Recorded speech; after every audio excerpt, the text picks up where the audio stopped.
Alright, isa na namang episode ng pagdi-DIY dito sa ating Garahe DIY channel. Meron tayo ngayon dito ang Honda Summer X fuel injected. At ang problema niya ay dito sa kanyang panggilid or dito sa kanyang CVT components.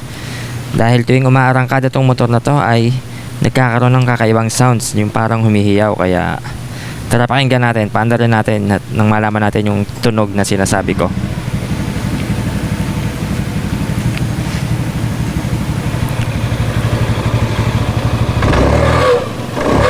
Ayan, di ba narinig nyo?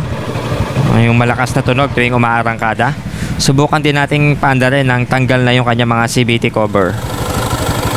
Ayan, pakinggan nyo mga kagaraya kung saan manggagaling yung tunog.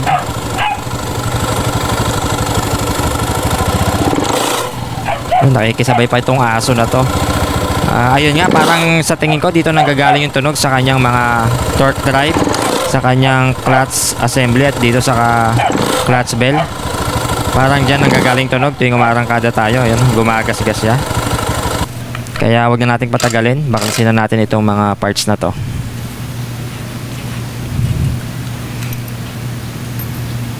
At dito nga no, nung natanggal ko tong clutch bell, nakita ko na meron siyang gasgas.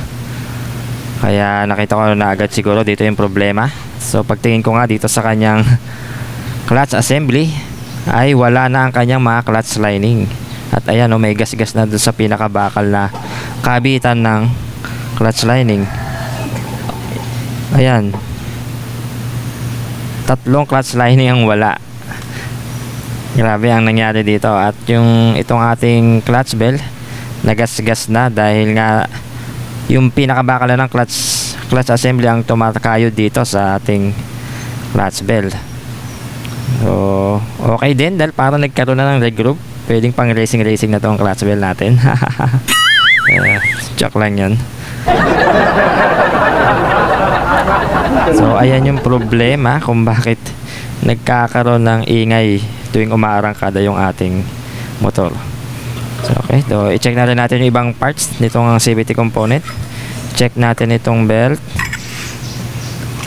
kung may problema, kung palitin na. Sa pag-check nito, dapat ito i-bend natin siya. Then kung may makikita tayong mga crack sa belt, palitin na yan. Baksin na rin natin itong ating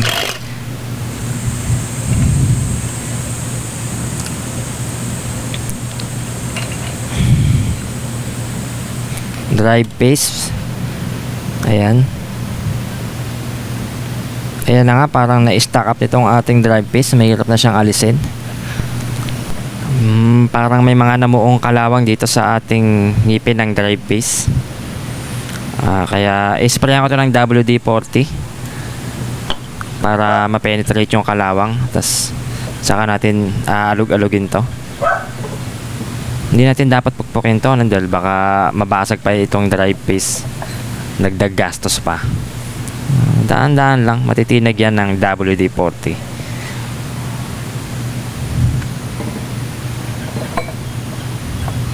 Ayan, parang medyo umuga na. Ayan, natitinag na siya. Ayan, matatanggalan natin to. Ayan, natanggal na ang ating drive paste. Ayan, okay pa naman ang ating drive paste. Siyempre itong washer, huwag nyong kakalimutan, huwag nyong iwawala. At tanggalin natin itong ating pulley set. Ayan, yung ehe, okay pa naman. Itong ating bushing, goods pa rin. At i-check na natin ang ating mga bola or roller weights. Okay, ito may upod na siya. Kahit pa paano may upod na. Kaya papalitan na rin natin to para maganda pa rin ang rampa niya dito sa ating pulley. Ito naman ating slider piece. Okay na okay pa. Solid pa ang kapit. Wala pang alog. Kaya goods pa yan.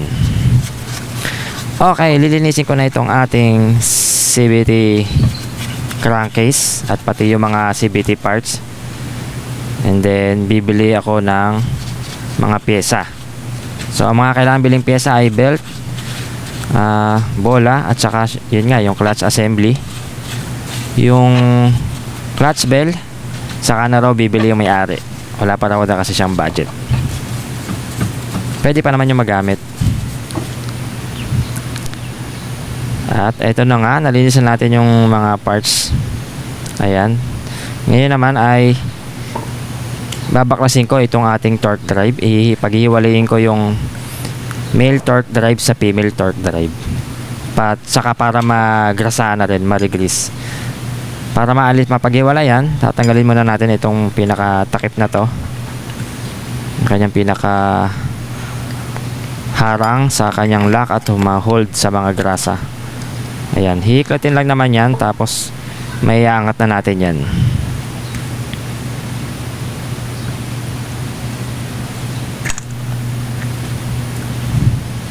Ayan, tingnan nyo yung mga grasa, oh. Ang iitim na, madumi na. Kaya dapat talaga nire-regress itong ating torque drive. Ayan. So, para mahiwalay itong female torque drive sa ating male torque drive, kailangan lang natin alisin itong yung pin nya. Yung maliit na pin na yan. Natatanggal yan, bubunutin lang yan gamit ang long nose. Ayan, 3 pin yan na aalisin para maihiwalay itong torque drive. Ayan, yan yung pin na yan. Diyan nakalagay yan sa butas na yan. Kukuhanin lang natin yan ng long nose, bubunutin. Madali lang bunutin yan. Pag naalis nyo yan, 3 pin yan. Pag naalis na yung 3 pin na yan, maihiwalay na natin itong ating female torque drives sa male torque drive. I-slide lang natin yan palabas para matanggal. Ayan, magaan lang yan. Pero pagdating dyan sa dulo niya, medyo sisikip yan dahil dun sa kanyang rubber seal. So, kailangan natin 2 kamay alisin yan. At ayan na nga, napaghiwalay na natin ang female torque drive. Ito yon. Ayan, oh, lilinisin natin yung mga grasa na yan, ano, bago natin i-regrease yung ating male torque drive. Ingatan nyo mawala yung mga pin na yan, ha. At eto na nga, nagrasaan na natin itong ating male torque drive. Ayan, nakita nyo, lumabas na yung mga lumang grasa. At nagpalabas din ako ng bagong grasa para siguradong wala nang lumang grasang matitira sa loob. So, sa paglalagay ng grasa, dyan yan ilalagay sa butas na yan. Sundot-sundutin nyo lang ng inyong daliri. Finger-fingerin nyo lang yan hanggang sa mapuno ng grasa. At habang napupuno ng grasa yan, yung lumang grasa ay naitutulak palabas.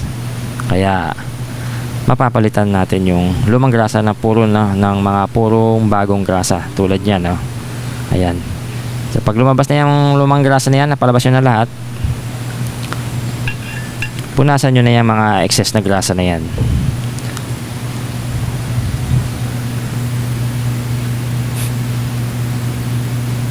Ayan, pag nalinis na lahat ng grasa, itong ating female torque drive, yan, lalagyan din natin dyan ng grasa dyan sa palibot dyan sa loob na yan. Manipis na grasa lang naman. Pag nalagyan na, pwede na natin yan ibalik dito sa ating sa male torque drive. Ayan, ito na nga, naibalik ko na yung ating female torque drive sa ating male torque drive. Ayan. Tapos nailagay ko na yung isang pin para hindi siya matanggal na. At ang pagbabalik ng pin ay ganito lang, madali lang. Ipapasok nyo lang yan dyan sa butas na yan. Walang kahirap-hirap. Ayan, pag na-shoot nyo na, ididiin nyo lang para mag-lock na siya. Ayan. Okay na yan. 3 pin yan, ha, huwag nyo kakalimutan. At ayan, nalagay ko na lahat ng pin, kaya okay na, na-assemble na natin ulit ang ating torque drives. Linisin lang natin yung mga excess na grasa bago natin ilagay itong kanyang pinaka harang sa lock at sa seal sa mga grasa. Itong nilalagay ko na to, dito rin inilalagay yung ating center spring. Diyan siya inuupo. Yan, make sure lang na naisagad nyo yung pagkakalagay para walang kawala.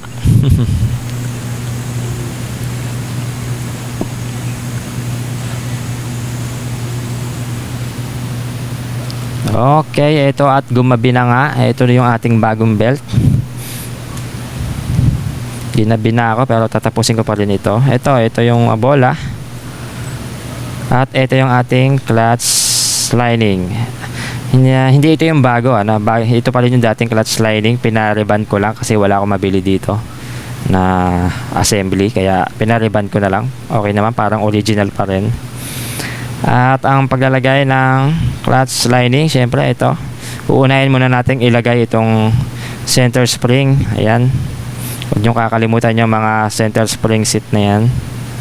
Pagkatapos ilalagay na rin natin itong ating clutch lining assembly. Ididiin natin yan hanggang sumagad. Alisin ko muna yung spring, papakita ko sa inyo kung ano itsura. Pero dapat nandyan yung spring, tapos ididiin nyo hanggang sa lumabas yung may thread na yan para kapitan nitong ating nut panghigpit dito sa ating clutch lining. Yan, ganyan. Ito ang panghigpit natin kung spanner na number 39. Kailangan meron kayong ganyan para mahigpitan nyo yung tornilyo na yan. Okay, ganun lang naman ang orientation yan. Pinakita ko lang sa inyo. Hindi ko kasi mahawakan dahil isang kamay lang ang aking gamit. At pag ganito ang itsura niya pag nakabit na. Ayan, ayun yung center spring sa gitna, sa pagitan ng torque drive at clutch lining assembly. At syempre nahigpitan ko na yung tornilyo na yan, kaya okay na, kompleto na ang ating parts. Kaya pwede na natin i-assemble nang matapos na tong gawain na to. At ayan na nga, na-assemble ko na lahat. Yung belt natin, syempre lawlaw pa yan dahil di pa natin napapaandar, kaya papaandar din natin yan para kumapit na yung ating belt.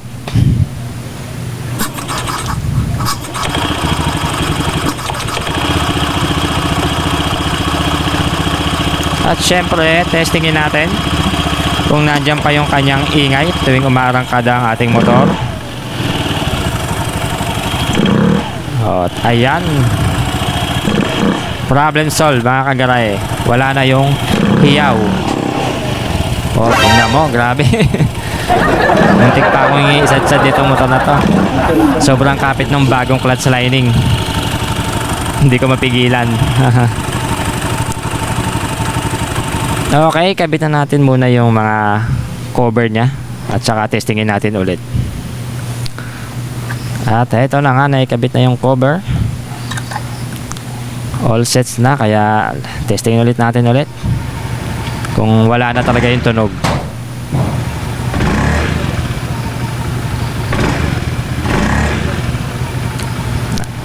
Ayan, okay na mga kagaray. Pwede na ulit gamitin itong ating motor na wala na talaga yung ingay. Kaya so ayun ang dahilan ng ingay niya, yung nasirang nawalang clutch lining. So bakal to bakal na yung nagtatamaan, kaya umiingay tuwing umaarangkada. Pero ngayon solved na. Kaya kung mahilig ka sa ganitong tutorial video, pindutin mo na yung subscribe at notification bell para updated ka sa mga parating pa nating video. Salamat po.